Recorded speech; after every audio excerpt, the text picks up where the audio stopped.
mo siya ng malakas. Palabasin mo ang apoy na nasa iyong puso, ang pasasalamat ng iyong taglay para sa Panginoong Jesus. Itaas ang kanyang pangalan dahil sa lugar na to. Panginoong Diyos, muli ka namin sinasamba. Nagpapangkot ako, Lord, in this holy ground. Naaalala namin ang apoy na iyong ibinibigay sa amin. Let this fire burn your church, O God.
And we will multiply. Lord, tinatanggap namin ang iyong pangako. We will be fruitful. We will multiply. We will conquer. And we will lead. Thank you sa 200 delegates. Thank you. Thank you sa 300 delegates for coming December. We will welcome our new brothers and sisters. Ililipat namin sa kanila ang apoy na ito. And we thank you so much. Today, manamumpay na rin ang mga church. Mula sa isang ordinaryo, ngayon, Panginoon, extraordinary para sa iyo. Salamat po, Panginoong Yesus, sa krus ng Kalbaryo. Salamat sa iyong tagumpay.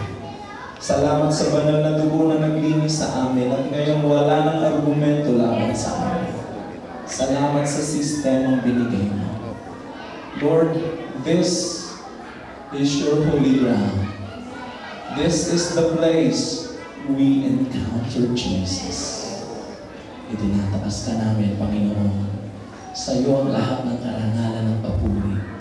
Panginoon, nandito ang iyong church. Pagpalain ng bawat isa. Maging ang aming mga kaibigan na nandito. Nasaksihan nila na nandito ka na. Ang aming panalangin, makasama namin sila. Na maihayag na si Jesus ang Panginoon at tagapagligtas.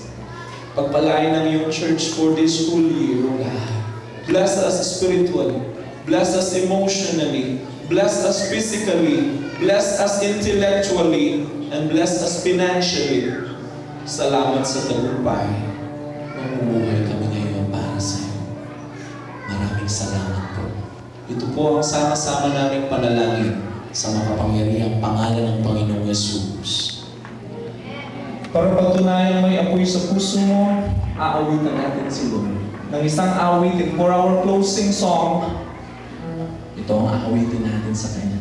Patayin mo yung kandila mo at hayaan mong yung apoy sa puso mo ang makita ng Diyos.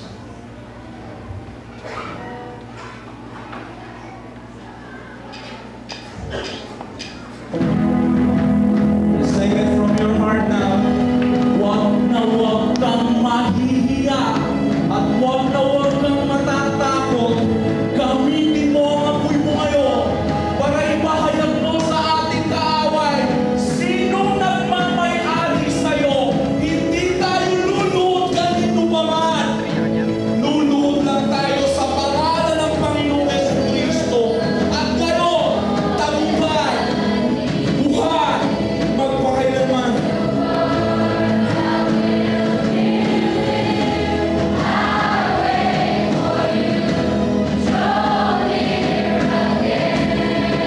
Yes, church.